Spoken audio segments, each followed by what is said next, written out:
Hello guys, कैसे हैं आप सब। उम्मीद है अच्छे होंगे। तो आज अपनी नेक्स्ट क्लास है, टेस्ट सीरीज़ की तीसरी क्लास है। अपनी नई टेस्ट सीरीज स्टार्ट की थी परसों, तो आज उसकी तीसरी क्लास है जिसके अंदर कुछ क्वेश्चन रह गए थे।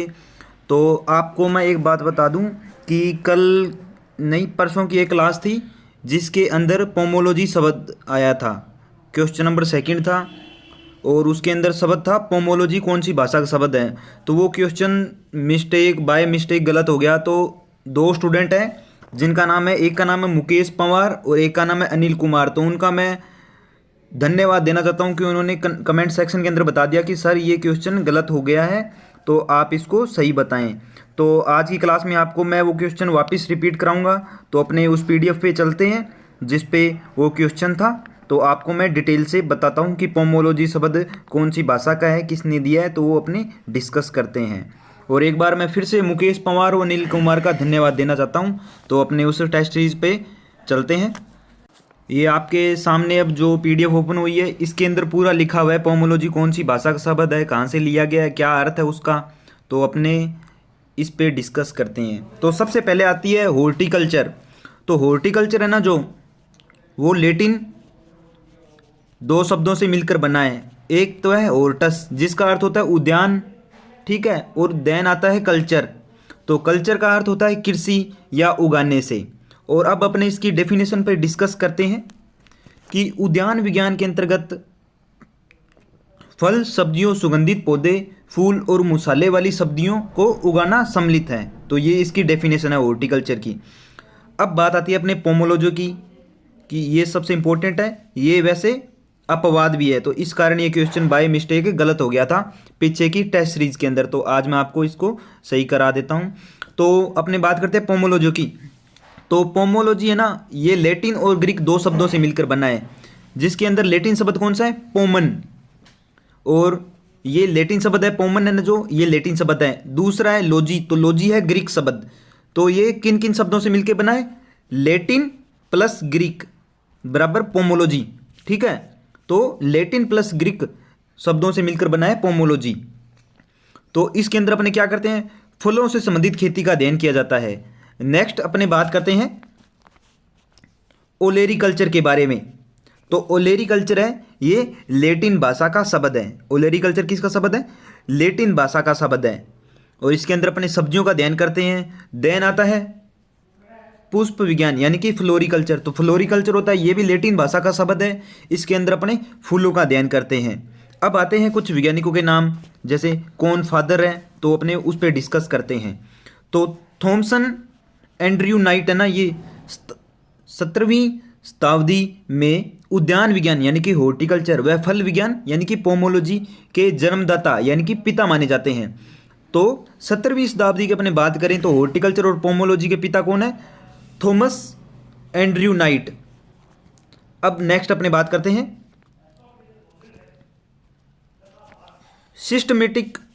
सिस्टमिक हॉर्टिकल्चर है ये, इसके फादर कौन है, किसके फादर, व्यवस्थित उद्यान विज्ञान यानी कि सिस्टेमेटिक हॉर्टिकल्चर। तो इनके हैं ऑगस्टीन पिरामस डी कोडेले, ये व्यवस्थित उद्यान विज्ञान के फादर हैं। नेक्स्ट अपने बात करते हैं M.H.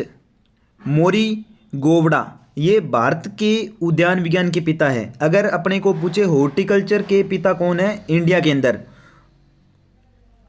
तो कौन होंगे, M.H. मेरी गोवड़ा।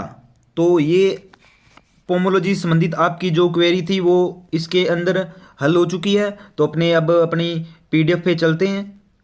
नेक्स्ट टेस्ट सीरीज थी उस पे चलते हैं और उसके जो क्वेश्चन है वो डिस्कस करते हैं। तो आज का अपना फर्स्ट क्वेश्चन, और वैसे अपनी टेस्ट सीरीज का 86 नंबर क्वेश्चन, बछड़े को जन्म के समय लगभग कितनी खीस पिलाई जाती है। तो कितनी खीस पिलाई जाती है, जल्दी से जल्दी कमेंट सेक्शन के अंदर बता दीजिए। ऑप्शन ए शरीर भार का 1/10 भाग, बी शरीर भाग का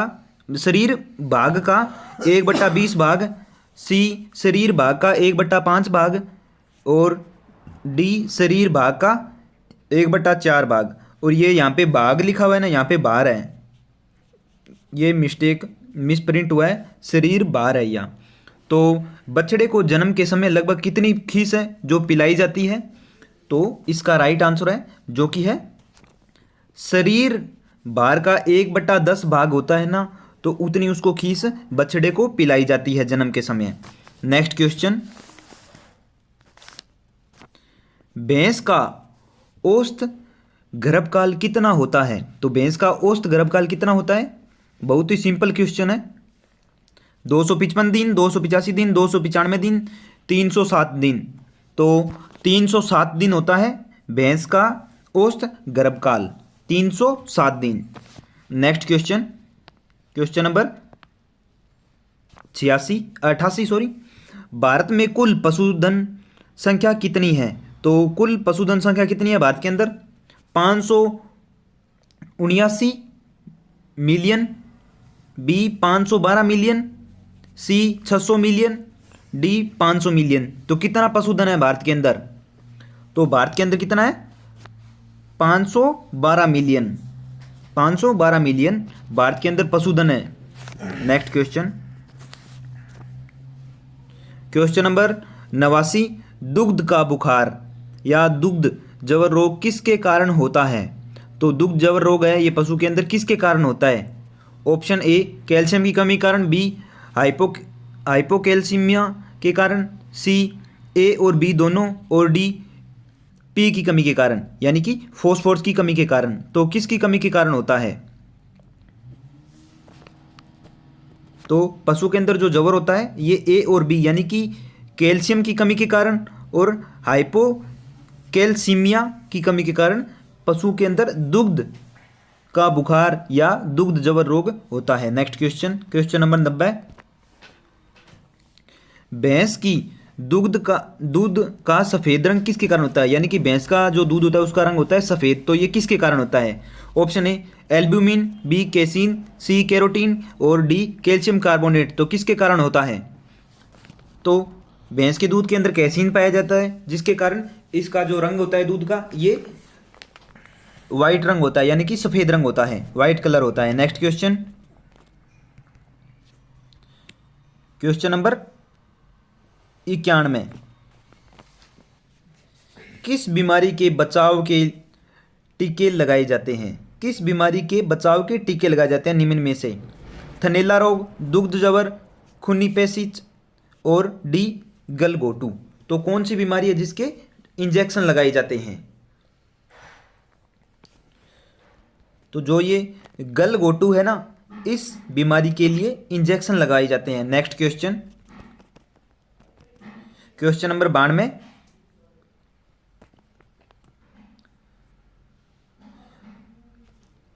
दूध में किस तत्व की कमी होती है? बहुत ही इंपॉर्टेंट क्वेश्चन है, यूनिक क्वेश्चन है। दूध में किस तत्व की कमी होती है? तो बताओ किसकी कमी होती है दूध के अंदर?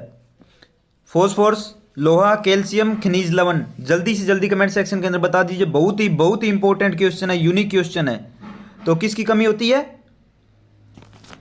जो आयरन होता है ना, ये दूध के अंदर नहीं पाया जाता। बस एक ऐसा तत्व है आयरन यानी कि लोहा, ये तत्व दूध के अंदर नहीं पाया जाता और अन्य सभी तत्व पाए जाते हैं। Next question, question number 93। हे में नमी की मात्रा कितनी होती है? हे में नमी की मात्रा कितनी होती है? 10 से 15%, बी 15 से 20%, सी 20 से 25%, डी 25 से 30%। कितनी नमी की मात्रा होती है हे के अंदर? तो 15 से 20% नमी की मात्रा होती है हे के अंदर। नेक्स्ट क्वेश्चन, मुर्गी की व्हाइट लेग हॉर्न नस्ल का उत्पत्ति स्थान कौन सा है? यानी कि मुर्गी की एक नस्ल है व्हाइट लेग हॉर्न, इसका उत्पत्ति स्थान यानी कि ओरिजिन पैलेस कौन सा है? इंग्लैंड है, अमेरिका है, इटली है या भारत है? जल्दी से जल्दी कमेंट सेक्शन के अंदर बता दीजिए, इंपॉर्टेंट क्वेश्चन है ये भी। तो जो व्हाइट लेग हॉर्न है इसका उत्पत्ति स्थान है इटली, याद रखें इटली। नेक्स्ट क्वेश्चन, गाय के पाली यानी कि हीट में आने के बाद कृत्रिम गर्भाधारण हेतु उपयुक्त समय होता है? तो कितना समय होता है? अगर कोई गाय हीट के अंदर आ जाती है तो कृत्रिम गर्भाधारण का समय उपयुक्त समय कितना होता है? ए 8 से 10 घंटे पश्चात, बी 12 से 18 घंटा के पश्चात, सी 24 से 30 घंटे के पश्चात और डी 30 से 36 घंटे के पश्चात। तो कितना समय होता है, जल्दी से जल्दी बता दिए कितना समय होता है। तो इसका समय होता है जो होता है 12 से 18 घंटा के पश्चात उसका कृत्रिम गर्भाधारण करने का उपयुक्त समय होता है। नेक्स्ट क्वेश्चन, क्वेश्चन नंबर 96, ब्रूसिंग किसकी एक सामान्य विशेषता है। तो किसकी सामान्य विशेषता, बकरी की है, भेड़ की है, गाय की है या ऊंट की है। तो किसकी है ब्रूसिंग एक विशेषता, ये किसकी विशेषता है, तो बकरी की विशेषता है। ब्रूसिंग है एक, ये बकरी की विशेषता है। नेक्स्ट क्वेश्चन, बछड़ी प्रजनन योग्य हो जाती है लगभग कितने समय के बाद में बछड़ी है जो प्रजनन योग्य हो जाती है, लगभग 2 साल के बाद, 3 साल के बाद, 4 साल के बाद या 5 साल से अधिक आयु में। तो कितने वर्ष की होने पर बछड़ी प्रजनन योग्य हो जाती है। तो 2 वर्ष के बाद में बछड़ी है जो प्रजनन योग्य हो जाती है। नेक्स्ट क्वेश्चन, क्वेश्चन नंबर 98, अच्छी गुणवत्ता का खोआ बनाने के लिए किसका दूध अच्छा माना जाता है। तो किसका दूध अच्छा माना जाता है, भैंस का, गाय का, भेड़ का, बकरी का। तो किसका दूध है जो अच्छा माना जाता है, तो जो ये भैंस का दूध होता है ये सबसे अच्छा माना जाता है अगर अपने को खोआ बनाना है तो। नेक्स्ट क्वेश्चन, सिंगरोधन यानी कि डी हॉर्निंग के लिए कौन सा रसायन काम में लिया जाता है, कौन सा रसायन काम में लिया जाता है, KOH यानी कि caustic soda, B NaOH sodium hydro oxide, C NaCl sodium chloride और डी KMnO4 पोटेशियम परमैंगनेट। तो कौन सा जो रसायन है वो उपयोग में लिया जाता है, डी हॉर्निंग करनी है तो अपने को, तो कौन सा रसायन है जो काम में लिया जाता है, तो अपने काम मिलेंगे KOH यानी कि कॉस्टिक सोडा होता है जो अपने वो काम में लेते हैं डी हॉर्निंग के लिए। नेक्स्ट क्वेश्चन,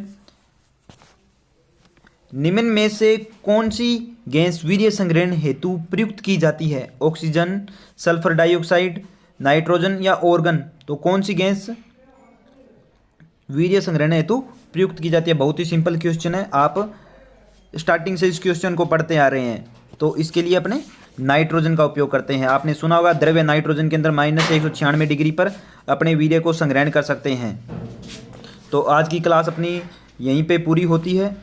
तो पोमोलॉजी जो कल की एक कन्फ्यूजन थी, बहुत से बच्चों ने कमेंट किया था, जिनमें से मैन मुकेश पवार और अनिल कुमार 2 बच्चे हैं, इन्होंने कमेंट किया था कि पोमोलॉजी जो क्वेश्चन है वो गलत हो गया, बाय मिस्टेक गलत हो गया था। तो वो आपको इस वीडियो के अंदर बता दिया गया है। और जिन बच्चों ने पीछे की वीडियो नहीं देखी तो वो चैनल पे विजिट करके ज़रूर देख लें। और हर रोज़ शाम को 7:30 पे वीडियो अपलोड कर दी जाती है। धन्यवाद, मिलते हैं नेक्स्ट क्लास के अंदर। पढ़ते रहिए, आगे बढ़ते रहिए।